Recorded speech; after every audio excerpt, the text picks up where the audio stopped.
Nous allons lire dans la parole de Dieu, dans Matthieu au chapitre 3, les versets 13 à 17.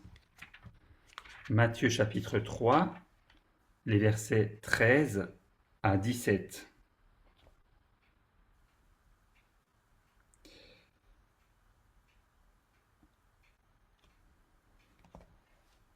Alors Jésus vint de la Galilée au Jourdain vers Jean, pour être baptisé par lui. Mais Jean s'y opposait en disant: C'est moi qui ai besoin d'être baptisé par toi, et tu viens à moi? Jésus lui répondit: Laisse faire maintenant, car il est convenable que nous accomplissions ainsi tout ce qui est juste. Et Jean ne lui résista plus. Dès que Jésus eut été baptisé, il sortit de l'eau.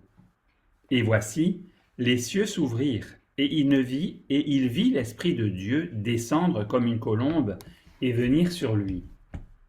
Et voici, une voix fit entendre des cieux ces paroles: Celui-ci est mon Fils bien-aimé, en qui j'ai mis toute mon affection.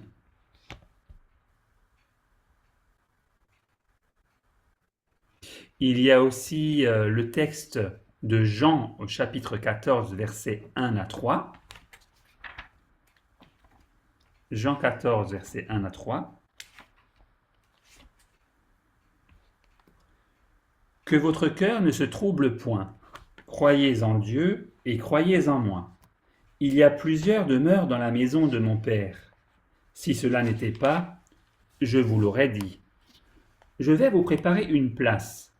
Et lorsque je m'en serai allé et que je vous aurai préparé une place, je reviendrai et je vous prendrai avec moi, afin que là où je suis, vous y soyez aussi. Vous savez où je vais, et vous en savez le chemin.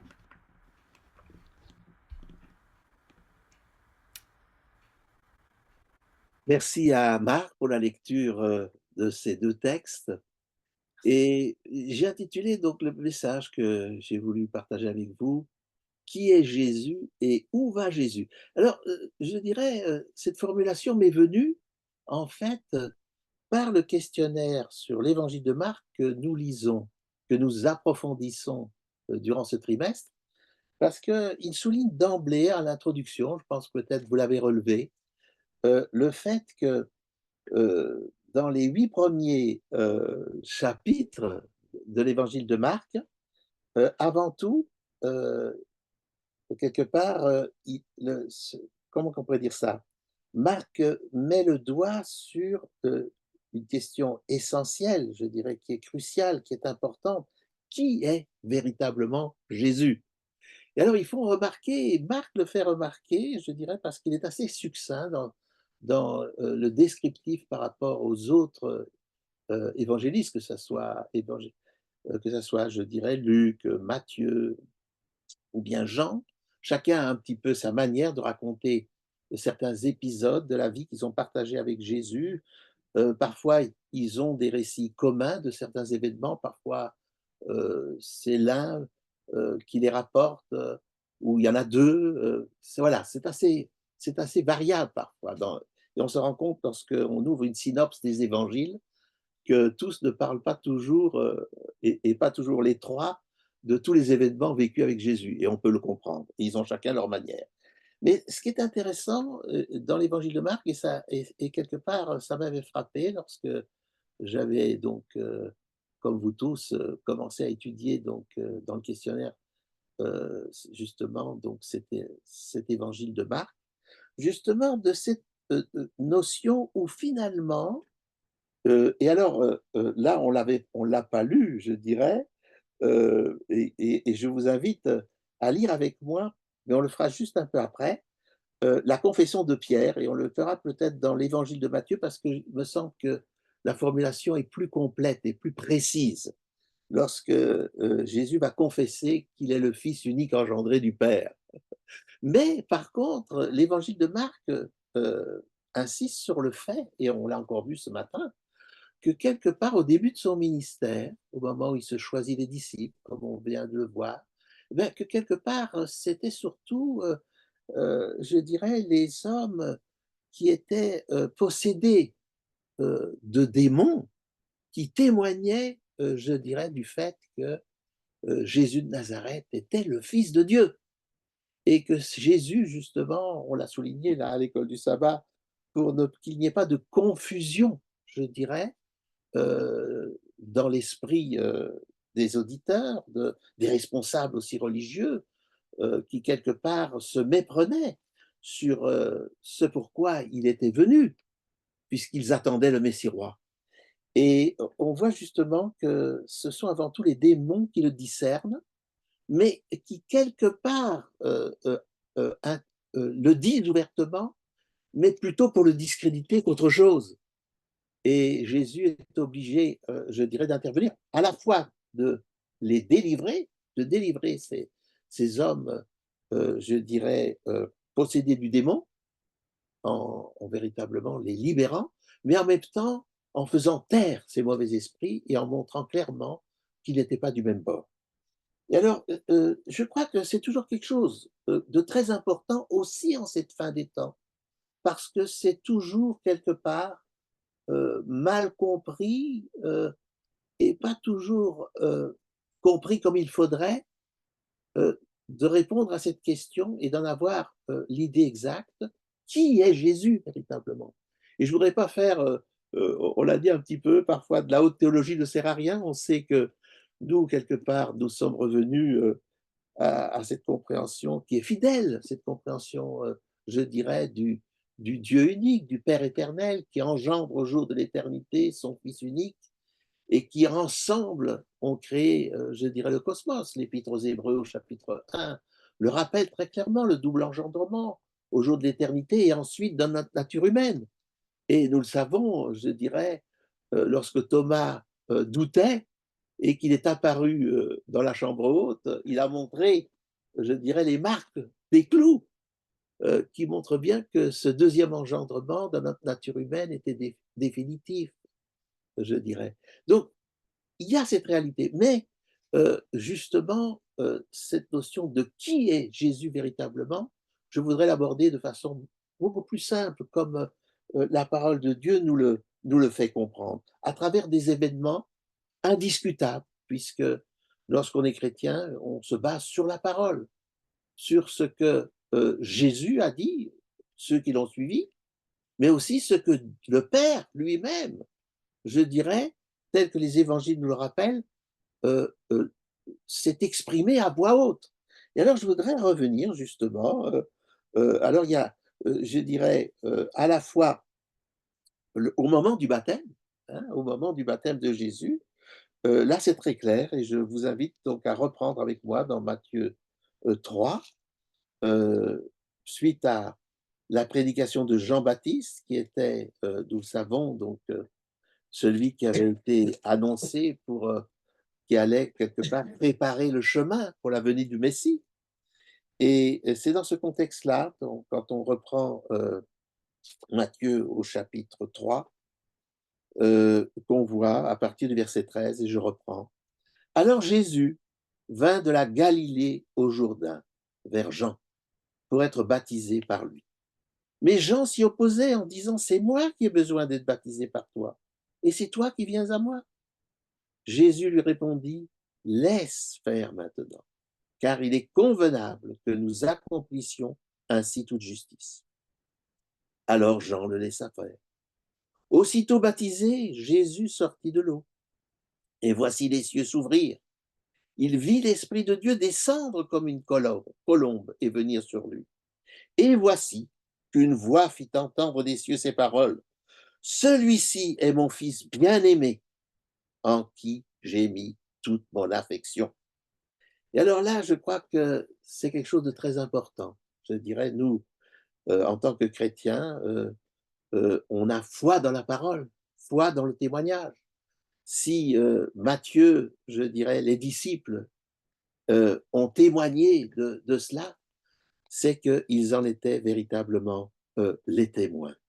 Et il est tout simplement, et par la foi, en tant que chrétien, nous voulons accepter tout simplement que c'était bien la voix du Père qui, quelque part, authentifiait le fait que c'était bien son Fils unique engendré, déjà au ciel et non pas, je dirais, comme forcément ça est nécessaire lorsqu'on croit en un Dieu un en trois et trois en un.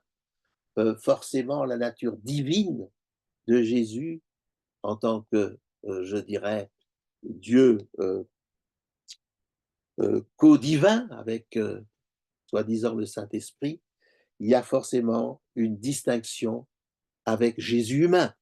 Et quelque part, c'est plus un rôle pédagogique qu'autre chose. Il faut bien le dire ainsi. Je veux quand même le dire en passant, mais je veux rester sur la parole, donc faire confiance dans ce témoignage qui nous est parvenu au moment du baptême. Dieu s'est exprimé. Et ensuite, je le soulignais à l'instant à travers l'évangile de Marc, ce sont d'abord parce qu'ils attendaient quoi? Oh, je dirais, je, je reviens au message. Qui est Jésus?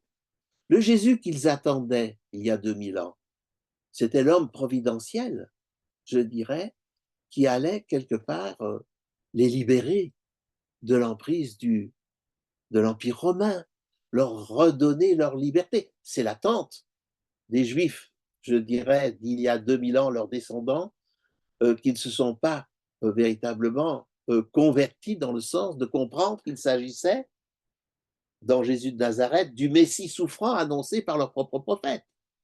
Et la lecture, rappelez-vous, d'Ésaïe 53, de l'eunuque éthiopien, descendant de l'entourage de la reine de Saba, qui avait, je dirais, adopté la foi juive dans le Dieu unique à cette époque-là, venant pour la Pâque, quelque part il était troublé sur le chemin du retour, rappelez-vous.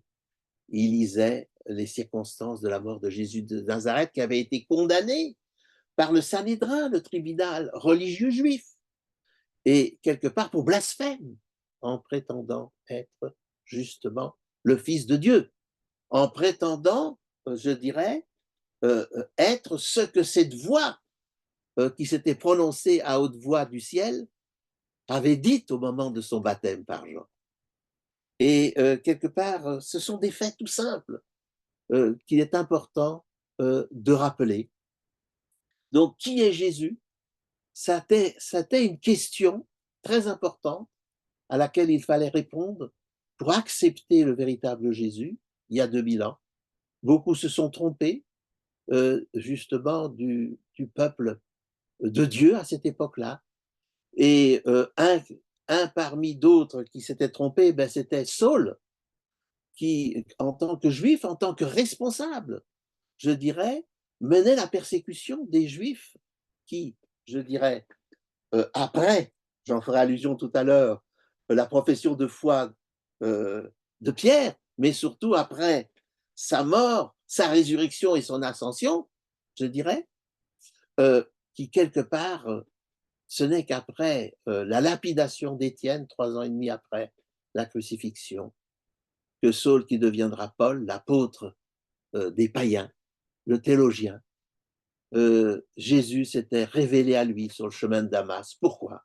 Parce que c'était un homme sincère et qui était, je dirais, capable de faire le volte-face, de préférer l'honneur de Dieu, comme il le dira souvent, à l'honneur des hommes, et qui, quelque part, je dirais, a, dans ses épîtres, véritablement insisté sur cette réalité.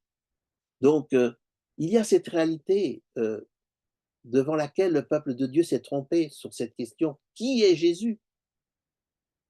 Et également, où va Jésus? Je dirais, où va Jésus? Sur le qui est Jésus, et je voudrais continuer là-dessus, je dirais, reprenons le témoignage quand même à un moment de la confession de Pierre, véritablement, alors qu'ils étaient encore tous dans l'attente et presque dans la certitude que Jésus allait se déclarer en tant que Messie, roi, chassant les Romains. Mais Jésus va essayer quelque part de rebondir sur cette confession. Et je vous invite d'ouvrir avec moi donc dans Matthieu 16. Matthieu 16.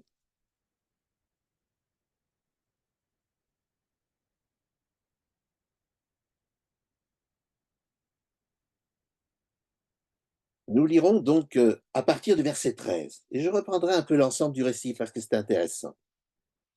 C'est suite au début du chapitre 16, il y a les pharisiens et les sadducéens qui abordent Jésus juste un peu avant, et qui, quelque part, le texte insiste là-dessus, qu'ils abordèrent Jésus au verset 1 pour l'éprouver et lui demandaient de lui faire voir un signe venant du ciel.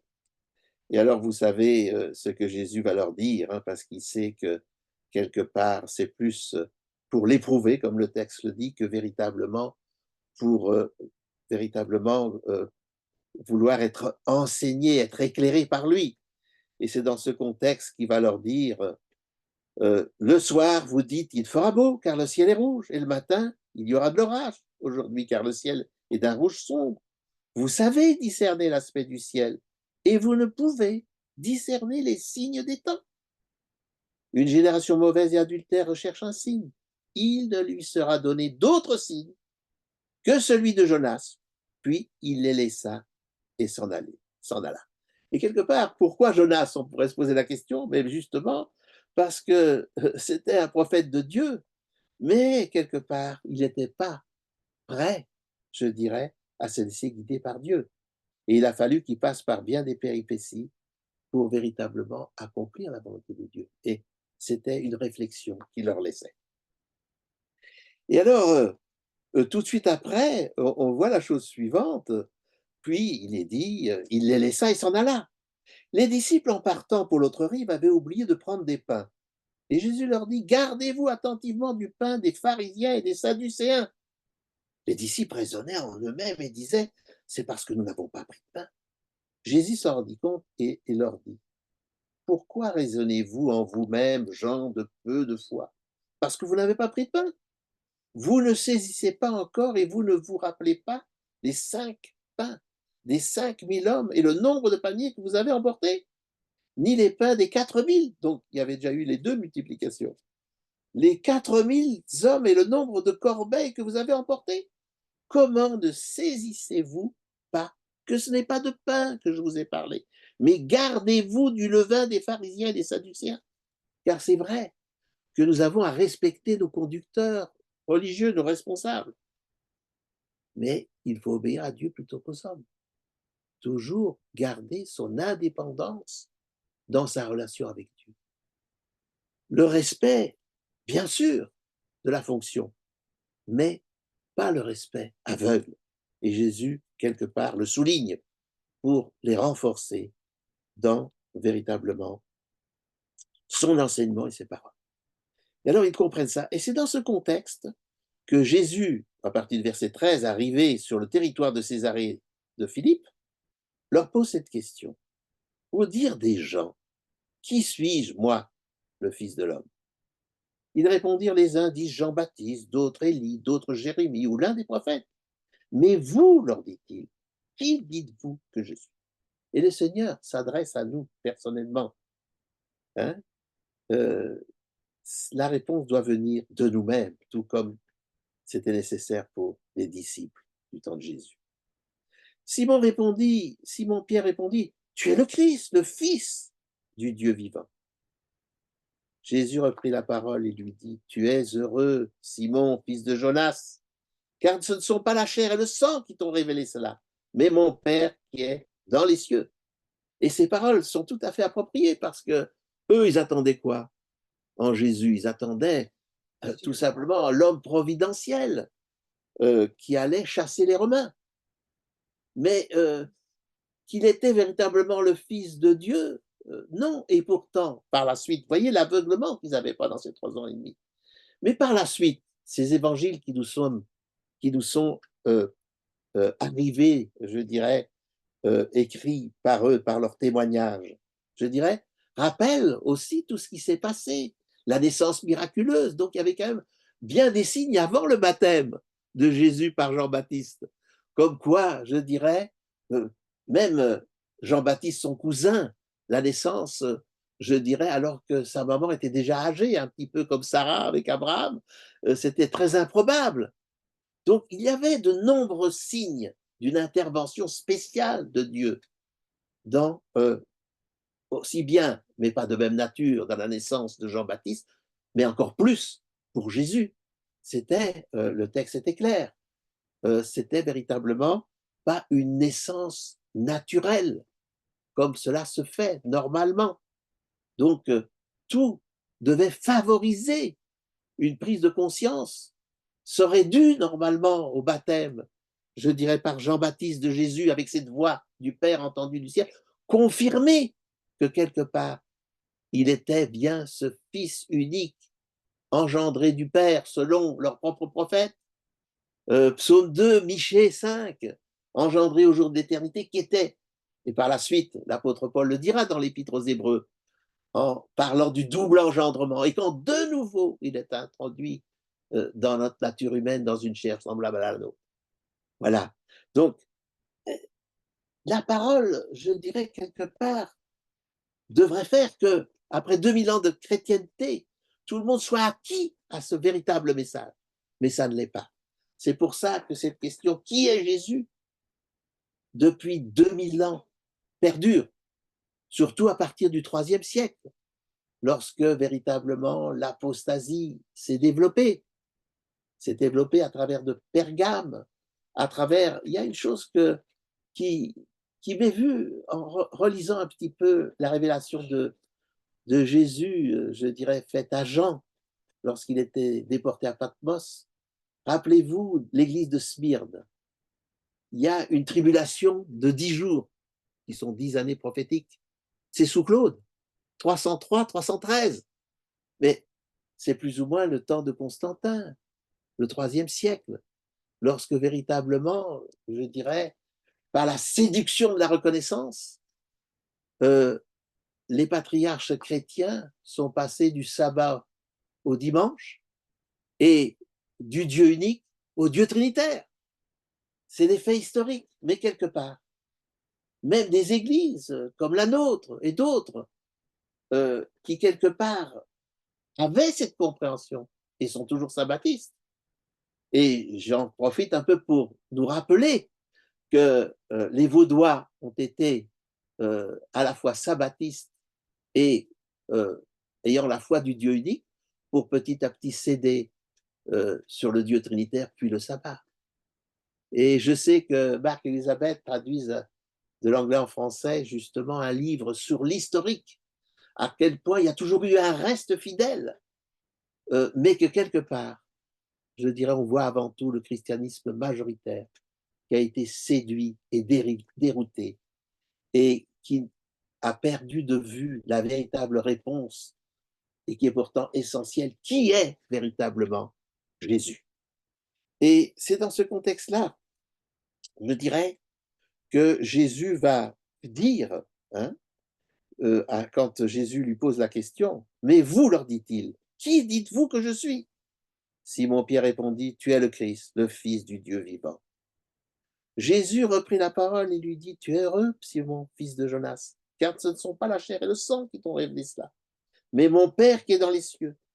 Et moi, je te dis que tu es Pierre, et que sur cette pierre, je bâtirai mon église. Et vous savez très bien que ce qui est dit, que tu es Pierre, je dirais, Pétros, et que sur cette pierre, Pétra, sur cette profession de foi, c'est là-dessus que je bâtirai mon église. Nous savons très bien que la plus grande église, alors qu'elle connaît bien je dirais les langues anciennes, que ce soit l'hébreu à travers leurs théologiens ou le grec, quelque part désigne avant tout une compréhension euh, sur Pierre, la personne de Pierre. Mais il ne s'agit pas de la personne de Pierre, il s'agit de cette profession de foi dont c'est l'esprit du Père qui lui fait prendre conscience de ça, et non pas la chair et le sang, et sa fausse attente qu'il avait toujours dans la tête. Et qu'est-ce qui se passe peu après? Et moi, je te dis que tu es Pierre, et que sur cette pierre, cette déclaration de foi que je t'ai inspirée, que tu as acceptée et que tu as dite, je bâtirai mon église, et que les portes du séjour des morts ne prévaudront pas contre elle. Alors, ensuite, qu'est-ce qu'il dit? Alors, il recommanda, c'est le verset 20, sévèrement aux disciples de ne dire à personne qu'il était le Christ. Jésus commença dès lors dans ce sens-là.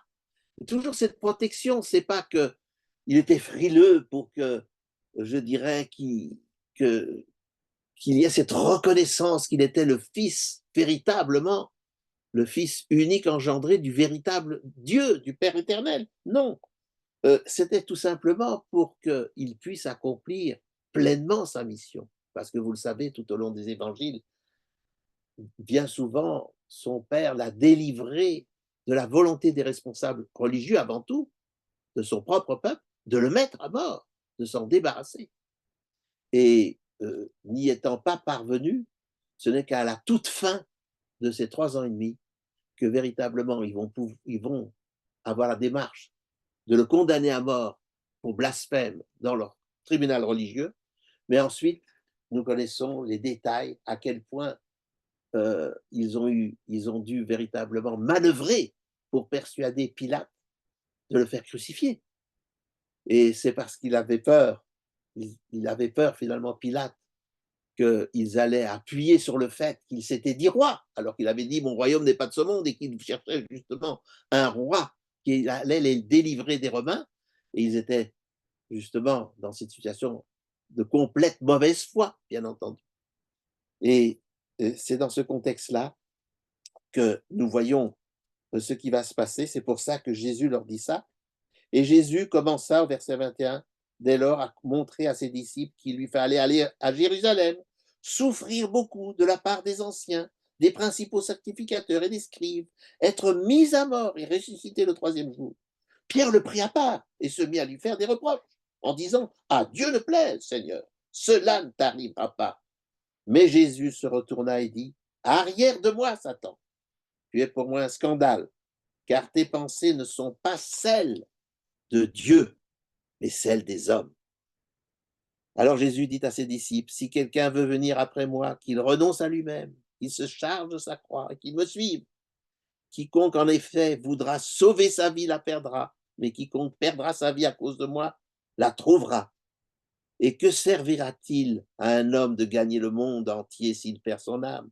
Ou que donnera un homme en échange de son âme? Car le Fils de l'homme va venir dans la gloire de son Père avec ses anges, et alors il rendra à chacun selon sa manière d'agir. En vérité, je vous le dis, quelques-uns de ceux qui se tiennent ici ne goûteront point la mort qu'ils n'aient vu le Fils de l'homme venir dans son règne. Alors voilà, cette question, qui est Jésus? Et on voit à quel point, je dirais là, en tant qu'humains, nous sommes fragiles lorsque nous comprenons pas véritablement la mission de Jésus. Pierre l'était. Et c'est seulement, je dirais, après son arrestation, il était courageux. Jésus avait prophétisé qu'il le réunirait 3 fois avant que le coq ne chante. Mais les autres, ils n'étaient même pas à suivre de loin, ne l'oublions pas. Hein. Mais c'est finalement, je dirais, après la résurrection et après être apparu dans la chambre haute à 2 reprises, j'en faisais allusion tout à l'heure, et avoir permis à Thomas qui doutait de mettre les doigts véritablement là où il avait, je dirais, été crucifié, et qui est le témoignage qu'il garderait éternellement pour nous rappeler ce qu'a coûté, je dirais, le mal avec son concert de souffrance à travers les siècles, les millénaires, pour avoir finalement une fin. Et véritablement, cette question, qui est Jésus et où va Jésus? Et alors, où va Jésus? Ben, tout à l'heure, Marc nous a lu, je dirais, cette promesse que le Seigneur va leur donner peu avant, donc, je dirais, son arrestation, sa crucifixion et son enlèvement au ciel, à leurs yeux. Et je voudrais reprendre avec vous justement Jean 14. Je précise cela. Voilà, c'est Jésus donc qui les exhorte avant toutes ces épreuves par lesquelles il allait passer, mais que eux aussi, dans leur contexte, allaient devoir passer. Il leur dit, je reprends à partir du verset 1, que votre cœur ne se trouble pas. croyez en Dieu, croyez aussi en moi. Il y a beaucoup de demeures dans la maison de mon Père, sinon je vous l'aurais dit, car je vais vous préparer une place.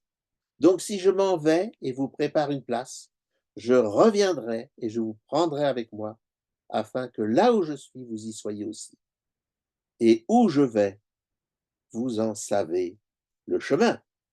Mais Thomas lui dit, Seigneur, nous ne savons pas où tu vas. Comment en saurions-nous le chemin? Jésus lui dit, moi je suis le chemin, la vérité et la vie. Nul ne vient au Père que par moi. Si vous me connaissiez, vous connaîtriez aussi mon Père. Et dès maintenant, vous le connaissez et vous l'avez vu. Philippe lui dit, Seigneur, montre-nous le Père, cela nous suffit. Jésus lui dit, il y a si longtemps que je suis avec vous, et tu ne m'as pas connu, Philippe. Celui qui m'a vu a vu le Père. Comment dis-tu, montre-nous le Père? Ne crois-tu pas que je suis dans le Père et que le Père est en moi? Les paroles que je vous dis ne viennent pas de moi-même. Le Père qui demeure en moi accomplit ses œuvres. Croyez-moi, je suis dans le Père et le Père est en moi. Sinon, croyez à cause de ses œuvres. En vérité, je vous le dis, celui qui croit en moi fera lui aussi les œuvres que moi je fais, et il en fera de plus grandes, parce que je m'en vais vers le Père. Et tout ce que vous demanderez en mon nom, je le ferai, afin que le Père soit glorifié dans le Fils. Si vous demandez quelque chose en mon nom, je le ferai. Et ensuite, c'est la promesse du Saint-Esprit. Mais où va Jésus?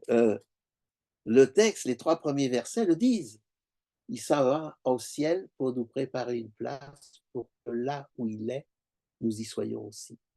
Et je dirais, en cette fin des temps, pour nous les chrétiens et aussi nous en tant qu'adventistes, nous devons toujours répondre à cette question avec foi et confiance dans l'écriture, sachant que toute écriture est inspirée de Dieu et qu'elle ne peut pas être l'objet d'une interprétation particulière.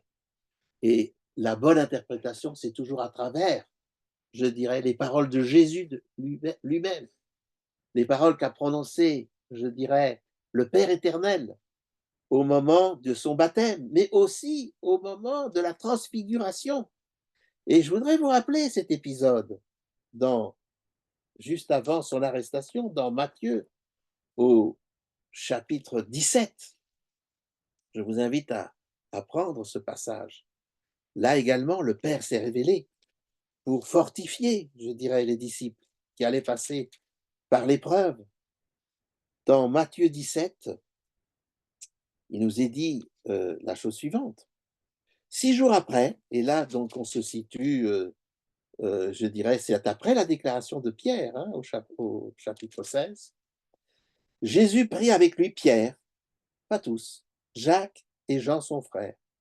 Il les conduisit à l'écart sur une haute montagne. Il fut transfiguré devant eux. Son visage resplendit comme le soleil et ses vêtements devinrent blancs comme la lumière. Moïse et Élie leur apparurent. Ils s'entretenaient avec lui. Pierre prit la parole et dit à Jésus, Seigneur, il est bon que nous soyons ici. Si tu le veux, je dresserai ici 3 tentes, une pour toi, une pour Moïse et une pour Élie. Comme il parlait encore, une nuée lumineuse les enveloppa. Et voici qu'une voix sortit de la nuée qui disait, celui-ci est mon fils bien-aimé, en qui j'ai mis toute mon affection. Écoutez-le. Lorsqu'ils entendirent cela, les disciples tombèrent la face contre terre, saisis d'une crainte violente. Mais Jésus s'approcha, les toucha et dit, levez-vous, soyez sans crainte. Ils levèrent les yeux et ne virent que Jésus seul. Comme ils descendaient de la montagne, Jésus leur donna cet ordre, ne parlez à personne de cette vision jusqu'à ce que le Fils de l'homme soit ressuscité des morts. Les disciples lui posèrent cette question, pourquoi donc les scribes disent-ils qu'Élie doit venir d'abord? Il répondit, il est vrai qu'Élie vient rétablir toutes choses, mais je vous dis qu'Élie est déjà venu et qu'ils ne l'ont pas reconnu et qu'ils l'ont traité comme ils l'ont voulu. De même, le Fils de l'homme va souffrir de leur part. Les disciples comprirent alors qu'il leur parlait de Jean-Baptiste. Et vous voyez, de nouveau, le tragique de la situation. Et qui est Jésus? C'était un problème du temps de Jésus. Mais et où va-t-il? Ben, quelque part, nous préparer une place pour que là où il est, nous y soyons aussi. Et la Bible parle de la réconciliation, du repas des noces, de la réconciliation de l'univers qui a été touché par le péché, d'abord au ciel. Bien sûr, il y a l'imagerie que véritablement Jésus est notre frère, qu'il a scellé les fiançailles dans le sang, pour, je dirais, nous tendre la main et nous libérer de notre amant le diable. Et que quelque part, il y a cette dimension, selon la coutume juive, de ce mariage qui sera scellé au ciel, dans la maison du Père, avant que le plan initial de Dieu puisse se mettre en place, après les 1000 ans, sur le retour sur terre, pour que le plan initial puisse de nouveau avoir lieu. Et je ne reviendrai pas sur le détail, je dirais, des déclarations bibliques qui le disent, vous les connaissez. Jésus le dit, la première mort est un sommeil. Heureux ceux qui ont part à la première résurrection. 1 Thessaloniciens 4, 1 Corinthiens 15 en parle. La seconde mort n'a pas de force sur eux, et nous le voyons bien après les 1000 ans, lorsque véritablement ceux qui ne ressuscitent pas lors de l'avènement du Christ, comme l'éclair va de l'Orient à l'Occident, et c'est devenu à sa rencontre. Les vivants en Christ sont transmués, les morts en Christ ressuscitent et viennent à sa rencontre, les autres meurent à l'éclat de son avènement. Et véritablement, il y a ce descriptif de la moisson et de la vendange. Ne l'oublions pas, les 1000 ans, je dirais, quelque part où le diable est enchaîné, c'est un enchaînement de circonstances où il n'y a plus personne à séduire, et non pas, je dirais, une continuation de la théocratie mondialisée qui arrive et qui, justement, où il y a tromperie, comme lors de la première venue de Jésus, car dorénavant, le juif, le croyant, c'est qui? C'est celui qui a la foi d'Abraham, mais la véritable, pas, je dirais, la foi chancelante comme l'avait le peuple de Dieu, majoritairement. Nous le savons, le message, je dirais, de la révélation faite à Jean, au chapitre 14, 18, où on prend soit le sceau de Dieu, soit la marque de la bête, ces deux axes prophétiques qui avancent en parallèle. Mais, je dirais, le majoritaire se trompe et persécute. D'où l'importance, lorsque, dans le livre de Daniel, il est dit qu'à la fin des temps, la connaissance du véritable caractère de Dieu augmenterait. Et quelque part, je remercie le Seigneur pour que dans cette dernière église, Laodicée, qui quelque part est tiède dans son engagement, et quelque part, il nous faut aussi nous interroger personnellement et collectivement, personne n'y échappe, je dirais, euh, elle a besoin que ses yeux soient oints de l'Esprit de Dieu. Et le Seigneur travaille. Nous redécouvrons des vérités qui ont aussi été abandonnées, comme la chrétienté a pu le faire à partir du IIIe siècle. Et vous connaissez, je dirais toutes ces églises, j'en faisais allusion tout à l'heure, Smyrne, avec sa persécution qui va permettre l'arrivée de Pergame, puis de Thyatire, où c'est le siège de Satan. Mais malgré tout, Dieu est un Dieu de salut qui veut sauver le plus possible. Et il le dit à tous ceux qui n'ont pas connu les profondeurs de Satan, garde ce que tu as jusqu'à ce que je vienne. Ça sera une réalité jusqu'à la fin. Mais évidemment, une meilleure compréhension du retour du Seigneur, même si ce n'est pas suffisant pour résister et rester fidèle dans un temps, je dirais, de forte pression. Mais quelque part, ce qui compte, c'est quelque part que nous soyons fidèles avec ce que nous comprenons de Dieu. Mais au plus on en comprend, au mieux ça vaut pour résister. Et quelque part, la question se pose toujours, qui est Jésus et où va Jésus? Eh bien, il va nous préparer une place dans le processus que je viens de décrire et pas dans un autre. Et quelque part, que le Seigneur nous aide, je dirais, à rester fidèles à cette double espérance. Qui est véritablement Jésus et ce qu'il veut faire dans notre cœur? Et quelque part, cela est décrit dans l'évangile de Jean.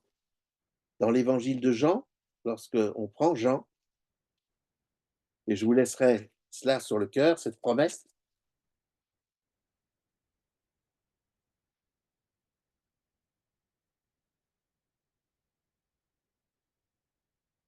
Et Jean au chapitre 14. Hein. D'abord, au tout début du chapitre 14, il leur dit que votre cœur ne se trouble pas. Croyez en Dieu, croyez aussi en moi. Il y a beaucoup, ça on l'a lu, il y a beaucoup de demeures dans la maison de mon Père, sinon je vous l'aurais dit, car je vais vous préparer une place. Donc si je m'en vais et vous prépare une place, je reviendrai et je vous prendrai avec moi, afin que là où je suis, vous y soyez aussi. Et ensuite, il y a la promesse de l'accompagnement de son esprit.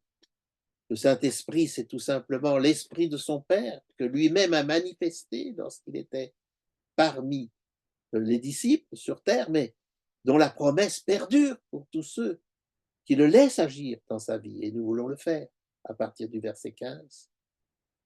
Si vous m'aimez, vous garderez mes commandements.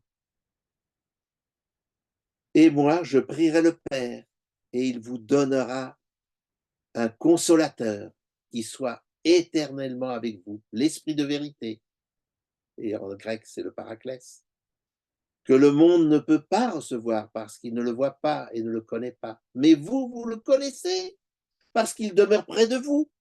C'était le Christ, bien sûr, Jésus, qu'ils avaient côtoyé pendant 3 ans et demi, et qu'il sera en vous. Je ne vous laisserai pas orphelin, je viens vers vous encore un peu de temps, et le monde ne me verra plus.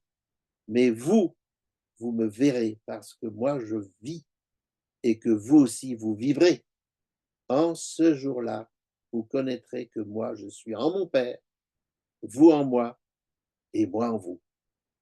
Celui qui a mes commandements et qui les garde, c'est celui qui m'aime. Celui qui m'aime sera aimé de mon Père. Moi aussi, je l'aimerai et je me manifesterai à lui. Et alors voilà, nous avons cette merveilleuse promesse que le Seigneur nous donne et qui, quelque part, nous fait comprendre que le mal aura une fin selon ce modèle vivant. Et je terminerai uniquement par la lecture dans l'épître aux Corinthiens de l'apôtre Paul, au chapitre 15, 1 Corinthiens 15. C'est tout un chapitre sur la résurrection de Jésus et sur le fait que Jésus, entre autres, est prémisse de la résurrection. Et alors, je lirai à partir du verset 20. Mais maintenant, Christ est ressuscité d'entre les morts. Il est les prémices de ceux qui sont décédés. Car puisque la mort est venue par un homme, c'est aussi par un homme qu'est venue la résurrection des morts. Et comme tous meurent en Adam, de même aussi tous revivront en Christ. Mais chacun en son rang, Christ comme prémisse, puis ceux qui appartiennent au Christ, lors de son avènement.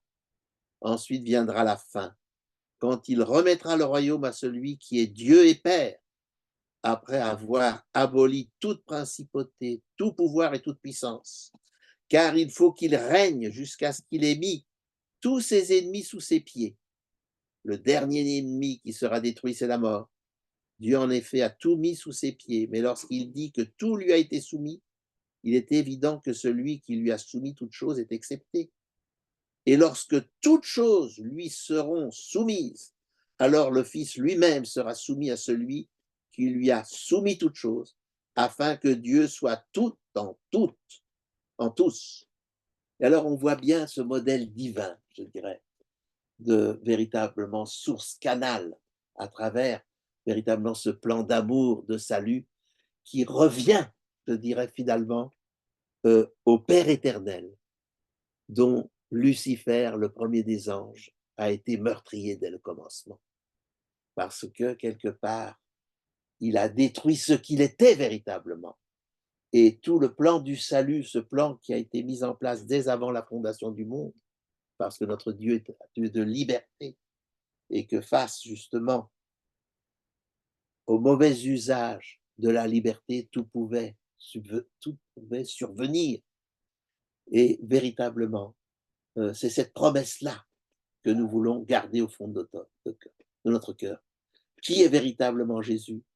Le Fils unique engendré au jour de l'éternité par le Père et qui, avec lui, ont créé le cosmos, les anges, les mondes, notre humanité, et dans laquelle, dans cette dualité, je dirais, euh, de l'engendrement euh, d'Ève, l'engendrement d'Ève sur Adam, ce n'est pas pour rien que véritablement le plan du salut a été réalisé, non pas là où il avait été initié dans la nature angélique, mais bien dans la nature humaine.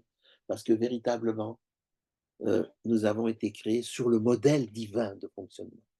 Il est important de nous le rappeler. Et tout cela va justement dans, je dirais, la bonne compréhension de qui est véritablement Jésus et qui est le Père et de quelle manière, je dirais, toute cette espérance avec, je dirais, le mal qui disparaîtra définitivement pour ceux qui auront fait le choix, je dirais, le choix de la vie. Euh, que nous puissions toujours plus grandir dans cette foi-là et cette espérance, en nous laissant toujours plus transformer par l'Esprit de Jésus pour résister dans ces temps de la fin et lui rester fidèle. Que nous puissions aussi témoigner avec sagesse, discernement. C'est vrai que Jésus est un exemple pour nous et je parle, c'est vrai, suivant les tempéraments qu'on a, parfois on veut trop en dire. Mais quand on regarde Jésus, il était toujours très, très, comment dire ça, très soucieux de répondre aux besoins des personnes qu'il rencontrait. Et avant tout, il s'alignait sur les besoins et il répondait à leurs besoins pour les faire grandir dans la foi. Et il n'en faisait souvent pas plus. Il se limitait aux besoins spécifiques de chacun. Et comme Jésus, dans sa nature humaine, est un exemple pour chacun de nous, moi le premier, et je crois que c'est vrai pour nous tous, nous devons nous inspirer toujours plus de son exemple et de sa manière d'agir. Que le Seigneur nous aide et nous garde dans la foi, dans l'humilité et l'entière confiance. Amen.